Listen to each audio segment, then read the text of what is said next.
আজকে ফখরুল সাহেব বলেছেন মৌলবাদীরা কোনোদিন ক্ষমতা আসে নাই, আসার সম্ভাবনা নেই। আমি ফখরুল সাহেবকে বলবো, আপনি মৌলবাদী হিসাবে মৌলবাদী বলে কাকে মিন করতে চান? কে মৌলবাদী? হিন্দু মৌলবাদী, খ্রিস্টান মৌলবাদী, বৌদ্ধ মৌলবাদী, না মুসলিম মৌলবাদী? ইসলামী মৌলবাদ জিন্দাবাদ, জিন্দাবাদ। ইসলামী মৌলবাদ জিন্দাবাদ, জিন্দাবাদ। ইসলামী মৌলবাদ জিন্দাবাদ, জিন্দাবাদ। আমরা ইসলামী মৌলবাদ বিশ্বাসী। আমি মুসলমান, আমার মূল ঠিক আছে। আমি মূলকে বাদ দিয়ে রাজনীতি করতে পারি না। ৯৫% মুসলমানদের দেশে ইসলামী মূল্যবাদকে বাদ দিয়ে, ইসলামী মূল্যবোধকে বাদ দিয়ে কেউ কোনোদিন রাজনীতি করতে পারে নাই, পারবে না ইনশাআল্লাহ। কাজী আপনি যে স্বপ্ন দেখেছেন মৌলবাদীরা ক্ষমতা আসবে না, আসে নাই, সম্ভাবনা নাই। আর আমি উল্টো দেখছি, ইনশাআল্লাহ আগামী বাংলাদেশ ইসলামী মৌলবাদীদের বাংলাদেশ, আগামী বাংলাদেশ কোরআন ও সুন্নাহর বাংলাদেশ, আগামী বাংলাদেশ এদেশের স্বাধীনতাকামী মানুষের বাংলাদেশ, আগামী বাংলাদেশ ধর্মীয় ব্যক্তিত্ব বাংলাদেশ, আগামী বাংলাদেশ সাম্য, মানবিক মর্যাদা এবং ন্যায় বিচার প্রতিষ্ঠিত বাংলাদেশ। আগামী বাংলাদেশ হবে বৈষম্য বিরোধী বাংলাদেশ।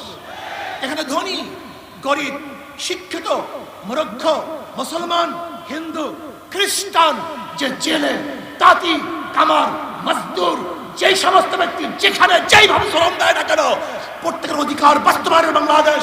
এখানে পুরুষদের অধিকার বাস্তবায়নের বাংলাদেশ। এখানে থাকবে মহিলাদের অধিকার, এখানে থাকবে ছাত্রদের অধিকার, এখানে থাকবে শ্রমিকদের অধিকার, এখানে থাকবে মেতর, কামার, ঋষি এবং তাঁতিদের অধিকার। এই বাংলাদেশ সবার বাংলাদেশ। এখানে ভেদাভেদ থাকবে না, এখানে থাকবে না শেখ হাসিনার পুত্রকে সেই পদ্মা ব্রিজ দেখতে গিয়ে ১.৫ ঘন্টার রাস্তা জ্যাম করার ইতিহাস বাংলাদেশ আর দেখতে চায় না। এখানে কোন প্রাইম মিনিস্টারের জন্য, কোন মন্ত্রীদের জন্য, বর্তমান উপদেষ্টা প্রধানের জন্য রাস্তা বন্ধ থাকবে, জনগণ কষ্ট করবে, এই বাংলাদেশ আমরা দেখতে চাই না। এরকম বাংলাদেশ আমরা চাই না। এখানে কে উপদেষ্টা, কে প্রাইম মিনিস্টার, কে প্রেসিডেন্ট, সবার জন্য রাস্তা সমান, সবার জন্য অধিকার সমান না। আমরা দেখতে চাই না ওই বাংলাদেশ যেখানে একজন মন্ত্রী যাওয়ার সময় গোটা রাস্তা বন্ধ হয়ে যাবে আর গর্ভবতী মহিলারা গাড়ির মধ্যে বাচ্চা প্রসব করবে। এই বাংলাদেশ আমরা দেখতে চাই না। আমরা দেখতে চাই না এই বাংলাদেশ যেখানে একজন উপরস্থ কর্মকর্তা আসার কারণে ফেরি বন্ধ থাকবে আর সেই রোগী ওপারে ফেরির অভাবে ধুকে ধুকে মরবে। এই বাংলাদেশ আর দেখতে চাই না। বাংলাদেশ বড় লোকরা বিদেশে গিয়ে চিকিৎসা নিবে আর আমাদের দেশের গরিবরা ধুকে ধুকে চিকিৎসার অভাবে মারা যাবে। সেই বাংলাদেশ দেখতে চাই না। আমি দেখতে চাই না সেই বাংলাদেশ কেউ থাকবে 10 তলায়, কেউ থাকবে নিচতলায় না, কেউ খাবে কেউ খাবে না, তা হবে না, তা হবে না।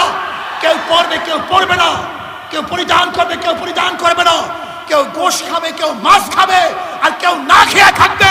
সেই বাংলাদেশ আমরা দেখতে চাই না।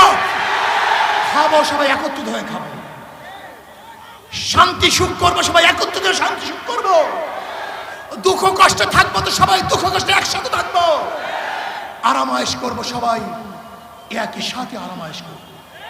আমরা চাই বাংলাদেশের প্রত্যেক নাগরিক সমান অধিকার ভোগ করবে, তারা শান্তিতে বসবাস করবে।